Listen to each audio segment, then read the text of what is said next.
everybody. It's Chris Campbell, Vice President of Content and Client Relationships at Food Institute, and I'm in West Palm Beach, Florida right now at the 2025 Digital Food and Beverage Conference. I got my friend Barry Thomas from Kantar with us, and we're going to be talking a little bit about the event. And I guess to start, Barry, overall impressions here we're about, a day and a quarter through the event so far.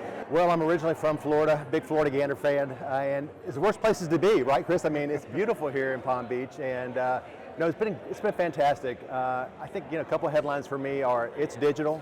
If you're not growing digitally, and I think Brian spoke about it, you're probably not growing, period. Secondly, I just think more than ever, especially for legacy brands, we have to be a social first brand. We just have to crush it with social content, social proof, especially what's happening with challenger brands and private label. And then retail media, obviously coming up, and I think we're seeing a bigger spend there, no question about it, but there's also a trust factor because the retailers want more dollars, but the CPGs want more value. And we saw some interesting benchmarking that we still have a ways to go, I think, on that. And then lastly, I think agentic commerce is here. There's a real battle for agentic supremacy. And if you're a retailer or a brand, you want to be AI visible. And if you're not, it's going to be painful. Yeah, a lot of topics we can dive into there, and I think maybe the first one we could talk about a little bit, I think, is kind of this increasing importance on digital media and how that relates to digital shelf. So maybe we could talk a little bit about that. So anything you saw over the last day and a half so far to kind of, tie into that dynamic? Yeah, for sure. I mean, so CPGs are definitely spending more. There's no question about it. Maybe like 2 to 3% of net revenue. Some CPGs spending, 20% of total ad budget on retail media.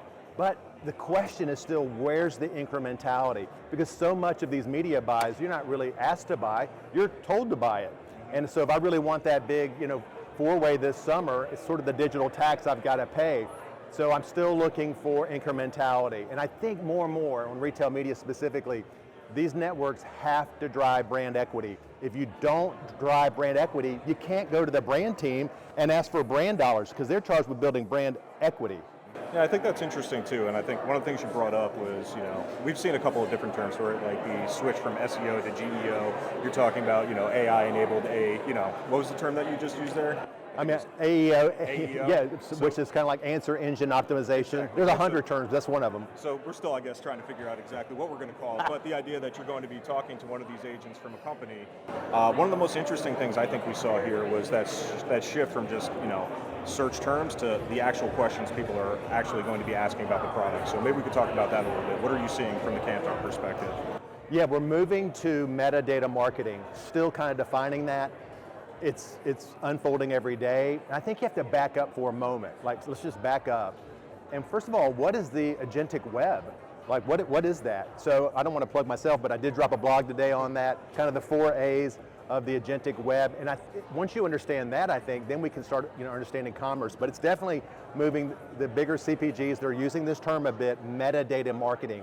I'm still going to market to humans, so UX, HX, the human experience still matters, but increasingly it's AX, and that's the agent experience. What is agentic commerce? It's just less human involvement. You can still have a human, perhaps, on the loop, not necessarily in the loop, but maybe on the loop. And but it's every day it's changing. And so AX though is a thing. You want to be AI visible to these agents. Chatbots for now, agents even more in the future. Awesome. Well, Barry, I really want to thank you for spending some time with us here today on the Food Institute podcast. Hope you enjoy the rest of the event. I love your podcast. Oh, appreciate that.